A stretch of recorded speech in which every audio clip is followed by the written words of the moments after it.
Renias and Skarloey were talking quietly to Culdee next morning when Duncan stormed up, followed by Sir Handel. "Hello," chuckled Renias. "Here we go." "I nearly came off," fumed Duncan. "Those coaches pushed me. The thing controller says they didn't. He says I kept a bad lookout. We've no money to mend you, he said. But if it happens again, I'll leave you at the back of the shed. Why does he always pick on me? It's no fair."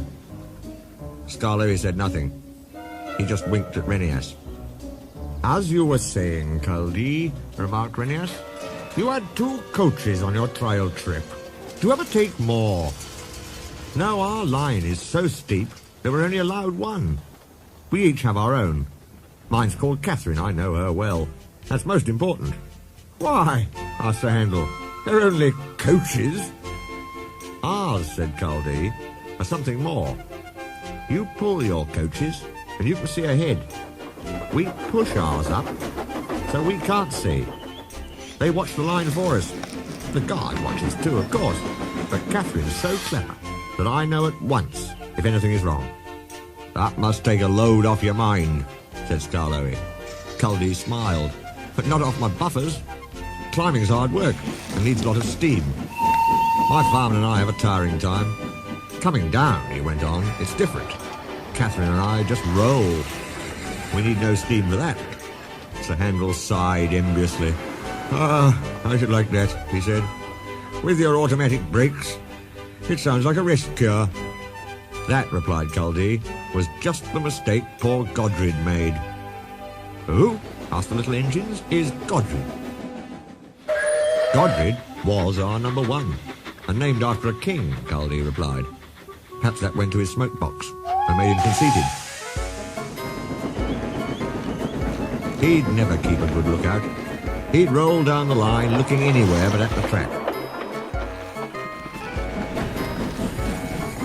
"You'll have an accident," I told him.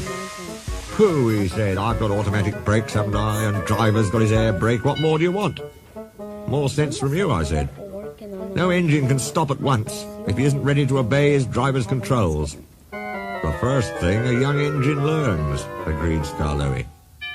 Godred never learnt sense. His driver and fireman and the manager all spoke to him. They even took him to pieces to see if anything was wrong. But he still went on in the same old way.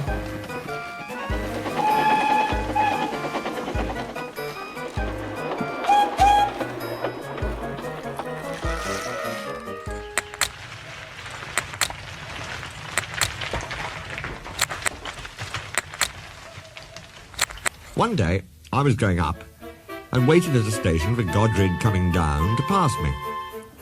As I waited, so it happened.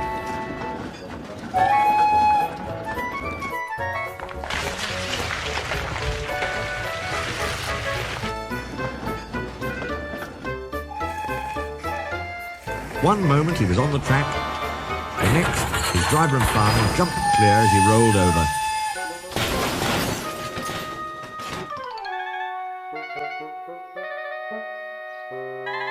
No one was hurt.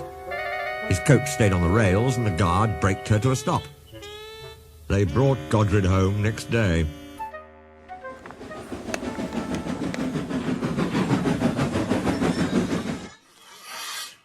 "We've no money to mend you," said our manager, "so you'll go to the back of the shed." As time went on, poor Godred got smaller and smaller, till nothing was left. What happened?" asked Duncan anxiously.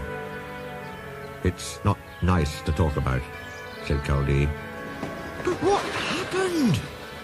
Why isn't it nice?" "Our drivers used Godred's parts to mend us," answered Culdee mournfully. Sir Handel and Duncan were unusually silent, long after Culdee had gone home. Neither Skarloey nor Renias ever mentioned that Culdee had made the story up.